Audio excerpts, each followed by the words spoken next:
자, 파트 2에서는 멀티미디어의 데이터에 관해서 알아보도록 하겠습니다.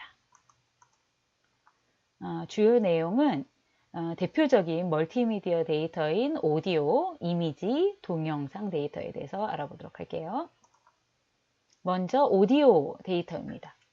오디오 데이터는 우리가 이제 흔히 말하는 소리이잖아요. 음악이기도 하고요. 이 오디오 데이터는 두 가지 특성, 원래는 세 가지 특성인데 우리가 오늘 이제 관심 있게 보려고 하는 것은 두 가지 특성이 있습니다. 첫 번째 특성은 음이라는 것에 높낮이가 존재하죠. 그래서 높은 소리와 낮은 소리가 있고요. 두 번째 속성은 음의 세기에 따라서 구분이 됩니다. 그래서 큰 소리와 작은 소리 이렇게 구분을 할 수 있고요. 마지막으로 한 가지 속성이 더 있다 그러면은 그거는 음색입니다. 그래서 이거는 어떤 뭐 그 남자의 바리톤 남자의 음색이라든가 뭐 이런 음색에 의해서 구분을 할 수가 있는데요. 이제 데이터를 표현을 할 때에 주로 고려하게 되는 두 가지 속성은 음의 높낮이와 음의 세기를 고려를 하게 됩니다. 먼저 오디오 속성 첫 번째 음의 높낮이에 관해서 우리가 한번 알아보려고 합니다. 음은 높낮이에 따라서 저음이 있고 고음이 있잖아요. 낮은 그런 뭐 바리톤 낮은 있다면 아주 높은 그 고음이 있다고 할 때에 이 차이가 무엇이냐 이거를 신호적인 측면에서 본다 그러면은 저음은 여기 왼쪽 그림에서 보시는 것처럼 파형이 길고 느린 소리를 의미합니다. 이렇게 파형이 길고 느리다는 얘기는 이 파형 간의 간격이 더 넓죠. 이렇게 표시되는 음이 저음에 해당하는 거고요. 고음은 파형이 짧고 빠르게 움직이는 소리. 그래서 파형 이 사이에 주기 사이에 간격이 매우 좁은 이런 음입니다. 그래서 여기에서 보시면은 여기 높이는 똑같아요. 음의 이 높이는 똑같지만 얼마나 빠르게 이 파형이 움직이느냐에 따라서 왼쪽 것이 저음을 나타내게 되는 거고요. 오른쪽 것이 고음을 나타내게 되는 겁니다. 이렇게 해서 음의 높낮이 파형을 우리가 나타낼 때에 사용하는 그 단위가 이제 주파수라는 단위를 사용하게 되잖아요. 주파수라는 게 뭐냐면 정의는 이렇습니다. 음파가 1초 동안 진동하는 횟수를 나타내요. 그래서 주파수를 나타낼 때는 우리가 헤르츠라는 단위로 이제 표시를 하게 되죠. 그래서 소리 파형이 1초에 한 번 변한다. 파형이라는 게 지금 여기에서부터 이렇게 해서 여기까지 말하는 거거든요. 이 파형이 1초에 한 번 변한다. 그러면 그거를 1헤르츠라고 말하는 겁니다. 그 다음에는 여기 같은 경우는 똑같은 간격을 놓고 이렇게 봤을 때 여기에 보는 것의 한 3배 정도 되겠지요. 그러면 소리 파형이 1초에 3번 변한다. 그러면 3헤르츠다. 이렇게 나타낼 수 있는 거예요. 그런데 가청 주파수라고 해서요. 이 소리가 낮은 음이 있고 높은 음이 있을 때에 사람이 들을 수 있는 소리의 범위가 정해져 있습니다. 이런 거 아시잖아요. 지구가 계속 돌아가고 있는데 그 지구가 돌아가는 소리는 가청 주파수 범위 안에 들어오지 않아서 우리가 지구가 돌아가는 소리를 듣지 못하는 거다. 이런 얘기 들어보셨잖아요. 인간이 들을 수 있는 소리의 범위는 20Hz에서부터 20kHz 범위의 소리를 인간이 들을 수 있는 범위라고 합니다. 두 번째, 오디오의 두 번째 속성은 음의 세기인데요. 큰 소리, 왕 하고 나는 큰 소리와 속삭이는 작은 소리는 무엇의 차이에 따라 나타나느냐면 그 소리가 나타날 때 에너지 양으로 나타내는 거예요. 그래서 여기 보시면은 오디오 볼륨을 올리거나 내리는 것은 파형 자체는 그대로 두는 거예요. 예를 들어서 도레미파솔라시도 할 때 도 소리를 내더라도 큰 소리로 도 하고 내는 거하고 도 하고 내는 거가 어떤 차이냐 하면은 큰 소리는 높은 에너지로 나타난다는 거고요. 그 다음에 작은 소리는 낮은 에너지를 가지고 나타내는 것이라는 것이죠. 그래서 그걸 파형으로 표현했을 때 이 높이가 높을수록 에너지가 높다라고 보는 거예요. 그리고 아래쪽에 있을수록 에너지가 낮은 음이라고 그렇게 표현을 하게 되는 겁니다.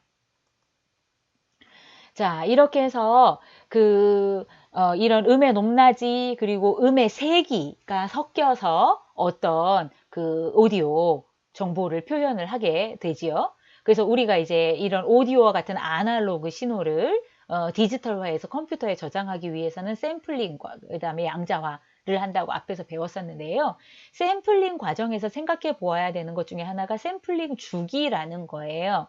샘플링 주기라는 게 뭐냐면 1초 동안 하게 되는 샘플링의 빈도를 샘플링 주기라고 하거든요. 샘플링 주기가 낮다라는 이야기는 뭐냐면 왼쪽 그림에 보시는 것처럼 이 아날로그 신호가 이렇게 계속해서 진행을 하는데 그 주기를 넓게 해서 샘플링을 한다는 소리예요. 이렇게 하면은 여기에서부터 1초 동안에 그 이 소리를 저장을 하기 위해서 하나, 둘, 셋, 넷, 다섯, 여섯, 일곱, 여덟 번 주기. 1초를 8개의 구간으로 나누어서 샘플링을 하게 되잖아요. 그러니까 8개의 데이터만 저장을 하게 되는 거기 때문에 파일의 크기는 작습니다. 근데 원래 파형으로 복원을 하려고 할 때 정교하게 복원이 안 되겠죠.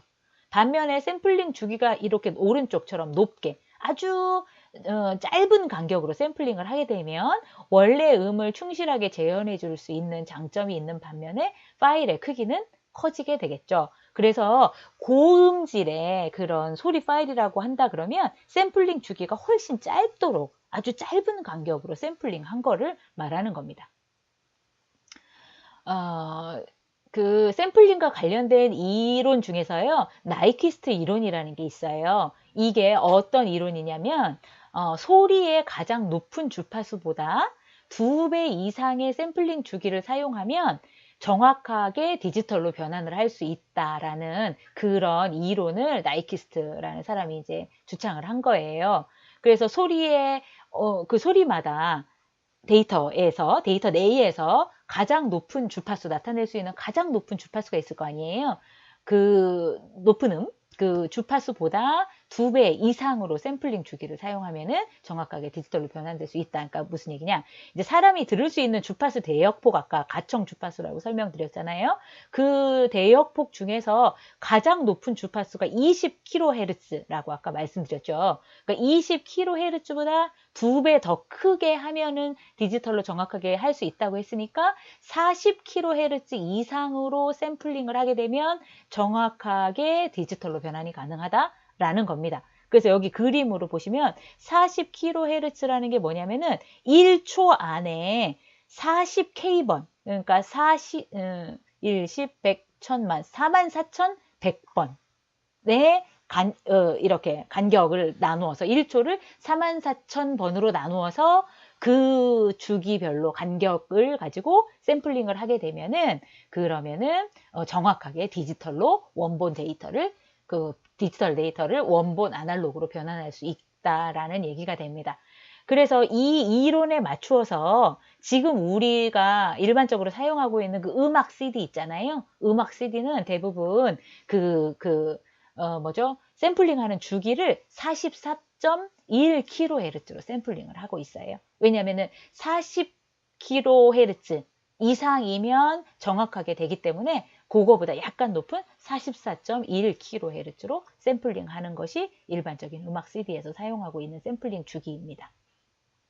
또 하나 이 슬라이드에서 한 가지 더 설명드리고 가고 싶은 부분은 이제 샘플링 주기는 그래요. 그래서 우리가 음악을 잘 감상할 수 있도록 하기 위해서 44.1kHz의 샘플링 주기이면은 충분하다라는 것과 동시에 이제 양자화 하잖아요. 이렇게 이제 샘플링 했었던 요 각각의 그 위치의 값들을 저장을 할 때에 이 값들을 이렇게 Y축을 기준으로 쭉쭉 이렇게 나누어서요. 어느 구간에 포함되는 그 주파수 높이인가 하는 것을 저장을 할 때에 보통 16비트만큼을 가지고 이 구간을 나눈다는 겁니다. 16비트 구간으로 나누면은 이 구간이요. 2의 16승계만큼의 간격으로 나뉘는 거예요. 그래서 주파수 이 음의 높이 영역을 2의 16승계만큼의 구간으로 나누어서 그렇게 데이터를 표현하고 있는 것, 데이터의 값을 표현하고 있는 것이 이제 일반적인 음악 CD에서 그렇게 하고 있다는 거죠. 그래서 다시 한번 설명을 드리면 샘플링 그리고 양자화에 따라서 음질의 차이가 나타나는데 샘플링을 높게 하면 높게 할수록 더 정교한 그 미묘한 소리의 차이를 나타낼 수 있겠죠. 그래서 일반 음악 CD는 44.1kHz로 샘플링을 하고 그 다음에 음의 그 주파수 대역대를 16비트로 양자화해서 2의 16승계의 범위로 이렇게 나누어서 데이터를 저장하는 반면에 고음질 CD 훨씬 더 이제 좋은 음질로 그 음악을 담고 싶은 경우에는 96kHz 거의 2배에 해당하는 그런 샘플링 레이스로 샘플링을 하고요. 그 다음에 양자화하는 비트도 24비트를 사용하게 되니까요. 2의 24승계의 구간 훨씬 많아지는 거죠. 그 구간을 가지고 그 음의 높낮이를 구분을 하게 되는 겁니다. 그렇게 해서 저장을 하는 것들이 슈퍼 오디오 CD라든가 HD CD라든가 이런 아주 고음질의 CD들에서는 이런 방식을 사용하고 있다라는 겁니다. 그 다음에 이제 그 오디오 신호를 전송하고 이렇게 플레이 할 때요. 오디오 신호가 모노 신호인 경우가 있고 이제 스테레오 신호인 경우가 있어요. 스테레오는 여러분들이 아시다시피 왼쪽과 오른쪽에 신호를 두 개로 나누어서 내보내는 거잖아요. 그래서 이 각각의 소리가 나오는 그것을 채널이라고 부릅니다. 그래서 스테레오 신호인 경우에는 채널이 2개가 있는 거고 모노인 경우에는 채널이 하나만 존재하는 거예요. 자, 그렇게 된다 그러면 이제 비트 전송률이라는 것을 우리가 한번 생각해 볼 수가 있는데 우리 컴퓨터에 저장해 놓은 아니죠. 이제 우리 컴퓨터에 저장해 놓은 것보다는 우리가 그 스트리밍 같은 거를 통해서 음악을 다운로드 받아서 이렇게 듣게 되잖아요. 그때 그 스트리밍 하려 그러면 어느 정도의 네트워크 대역폭이 받쳐줘야 끊기지 않고 음악을 들을 수 있고 제대로 된 그 음악을 전송받아서 들을 수가 있잖아요. 그때의 그 오디오 정보를 전달해주는 그 기준으로 비트 전송률이라는 걸 우리가 사용을 하게 되는데 정의는 이래요. 1초 동안 전송하는 비트의 수를 말합니다. 1초 동안 많은 정보를 전송해야 되면 전송해야 될수록 이게 훨씬 더 좋은 네트워크 대역폭을 필요로 하겠죠. 그래서 1초 동안 전송하는 비트의 수는 어떤 공식을 가지고 계산을 하게 되느냐면요. 샘플링의 주기. 아까 조밀하게 나누면 나눌수록 1초 동안 플레이 돼야 되는 데이터를 그 표현하기 위한 그 비트의 수가 훨씬 많아지는 거잖아요. 그래서 샘플링 주기가 얼마냐? 거기에다가 양자화 비트 수가 많으면 많을수록 아까 고음질 CD는 24비트로 양자화한다 그랬죠. 그러니까 이게 지금 어느 음의 높이에 해당하는 음이냐 하는 거를 나타낼 때 한 음마다 샘플링된 그 한 음마다 24비트씩 필요로 되는 거예요. 그래서 양자와 비트수 곱해지는 거고요. 그 다음에 모노인 경우에는 채널 수가 하나니까 1만 곱해지면 되지만 스테레오로 표현된 음악인 경우에는 채널 수가 2개가 되는 겁니다. 이렇게 해서 1초 동안 전송해야 되는 비트 수는 샘플링 주기가 높으면 높을수록 양자와 비트가 크면 클수록 그 다음에 채널을 스테레오로 사용할수록 많아지는 거죠. 전송해야 되는 비트 수가. 그래서 그 비트 전송률이 얼마냐 하는 거를 나타내게 되는 거고요. 그때 사용하는 단위를 우리가 kbps, 그래서 킬로 비트 퍼 세컨드라는 단위를 사용하게 됩니다. 자, 그 보시면 이제 이런 비트 전송률에 따라서 그리고 그 표현하는 그 샘플링 레이트나 그 다음에 그 양자화하는 비트 수 이런 것들에 따라서 그 오디오 파일 포맷이 여러 가지가 존재를 하는 거예요. 그래서 우리가 가장 일반적으로 사용하는 오디오 파일 포맷 중에는 웨이브 파일이라는 게 있죠. 웨이브 파일은 CD에 있는 음악 데이터를 추출해서 만든 비압축 포맷이에요. 그러니까 아주 압축하지 않은 상태의 그런 파일 포맷인데요. 그 웨이브 파일 같은 경우에는 44.1 kHz의 샘플링 레이트를 사용을 하고요. 그 다음에 16비트로 양자화하고 있고 그리고 스테레오 파일의 형태를 띠는 그런 형태의 파일을 우리가 웨이브 파일이라고 합니다.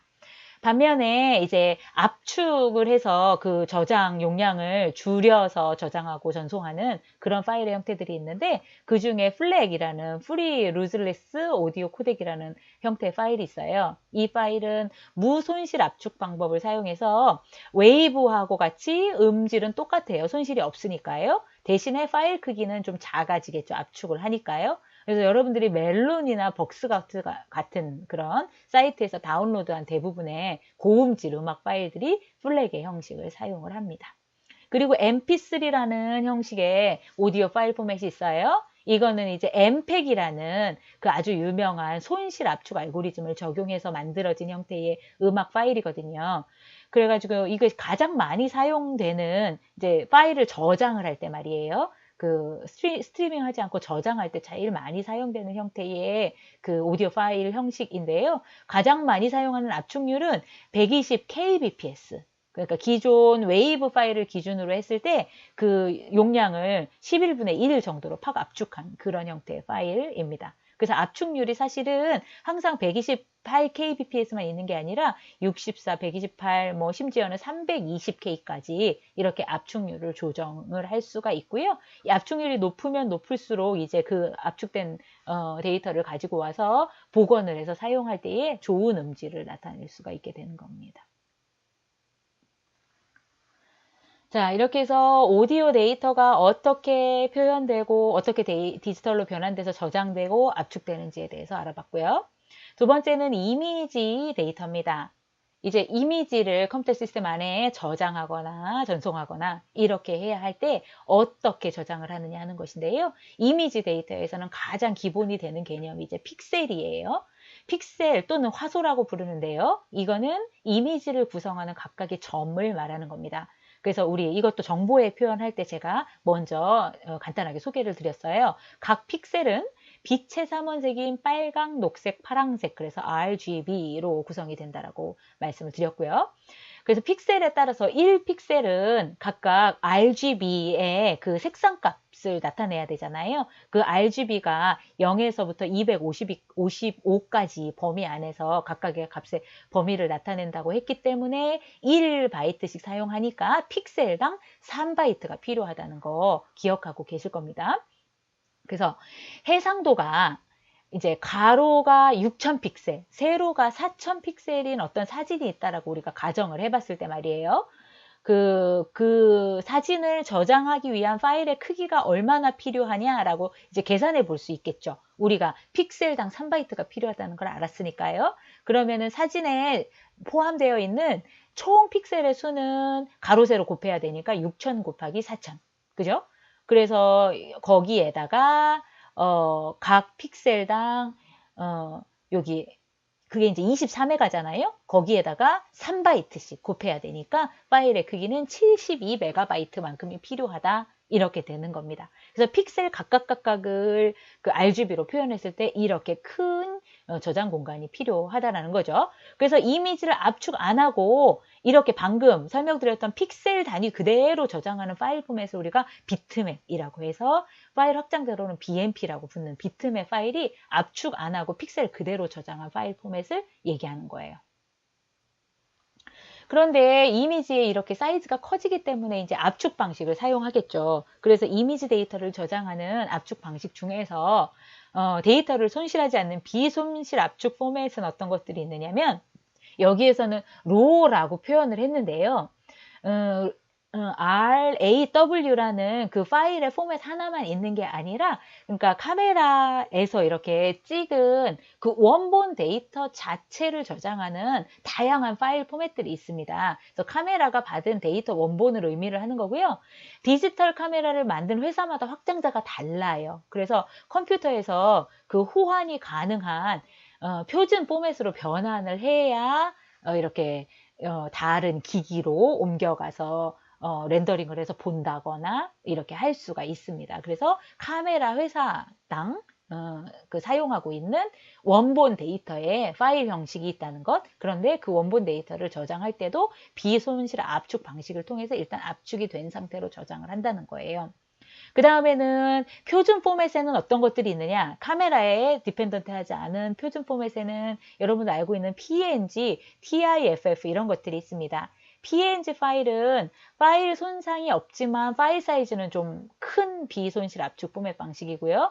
웹에서 사용할 수 있는 포맷이에요. 근데 그 웹에서 사용할 수 있는 포맷 중에서 화질이 제일 좋은 형태의 파일 포맷입니다. 그리고 이제 한 가지 장점은 투명색을 설정을 할 수가 있어요. 그래서 우리 투명색을 설정하면은 어디서 만든 그 이미지를 우리가 만든 이미지상에 이렇게 겹쳐서 표현할 때 투명색이 필요한 경우 있잖아요. 그때 PNG 파일 형식을 사용합니다. 그 다음에 TIFF라는 형태의 파일도 파일 손상은 없지만 얘도 마찬가지로 파일 사이즈가 좀 커요. 비손실 압축을 하기 때문에 이런 형태의 파일들이 있습니다. 반면에 이미지 데이터의 손실 압축 방법을 사용하는 포맷에는 JPEG이 있어요. JPEG은 이제 손실 압축 포맷 중에서 제일 많이 사용되는 건데 확장자로 JPG라는 게 붙게 되죠. 그래서 디지털 카메라에서 사진 저장할 때 주로 JPG로 저장되고요. 웹에서도 사용 가능한데 앞서서 제목에서 보시다시피 손실 압축 방식이에요. 일부 데이터가 손실될 수 있어요. 그래서 지금 이 이미지에서 보시면은 위에 있는 그림은 JPG로 압축을 했지만 그 압축의 해상도를 굉장히 높여서 압축을 한 방식이고요. 그 다음에는 여기 밑에 있는 이미지도 JPEG으로 압축을 한 방식인데 이때는 용량을 확 적게 줄여서 압축한 방식이에요.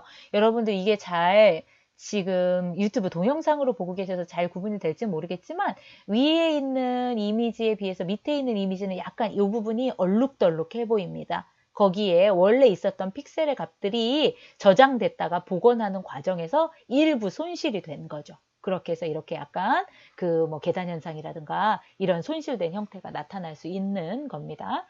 그래서 JPEG 파일은 저화질일수록 방금 말씀드렸다시피 그 계단 현상이라는 게 뭐냐면 아까 파트 1에서 하트 그림 그렸던 거 기억나시나요?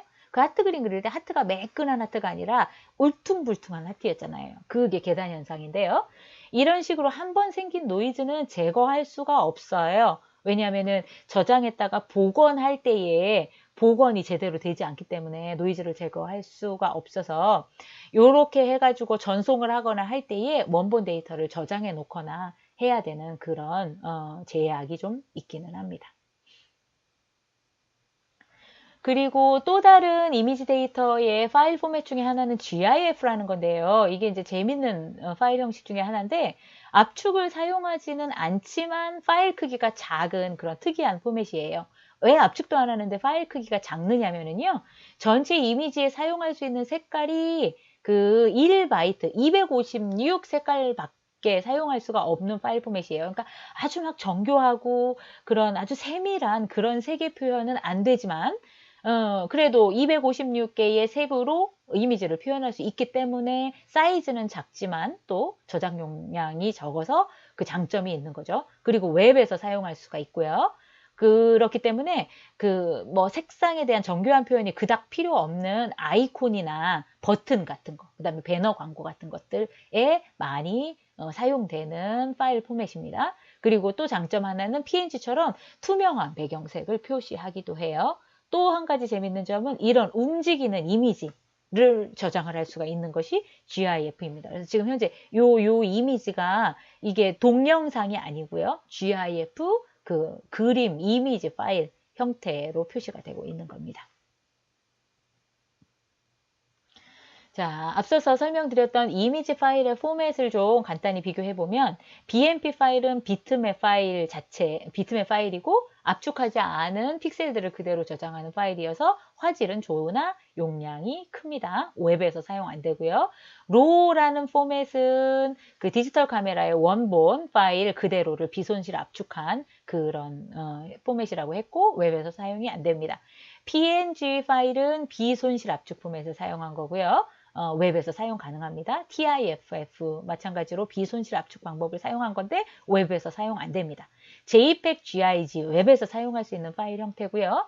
JPEG은 손실 압축 방법을 아까 사용한 방식이라고 했고요. GIF는 그 최대 256가지 색깔만 사용해서 아이콘 같은 그런 간단한 이미지를 만드는데 저장하는데 많이 활용되는 그런 파일 포맷이라고 비교를 했습니다.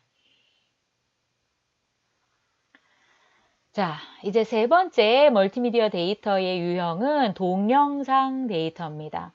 이제 동영상은 어떻게 보면 이미지와 그 다음에 사운드 데이터와 이런 것들이 이제 다 합쳐져 있는 형태로 보실 수 있을 것 같은데 여기에서는 영상의 측면에서 이제 설명을 드리려고 해요. 그래서 동영상의 원리는 여러분들 이렇게 옛날에 공부하다가 너무너무 지루하고 심심하면은 그 책에다가 책 모서리에다가 이렇게 그림 그리고 다음 장에 또 그리고 그림 그려서 이렇게 후루룩 넘기면서 움직이는 것처럼 보던 그 그림 기억나시죠? 해보신 적 있죠?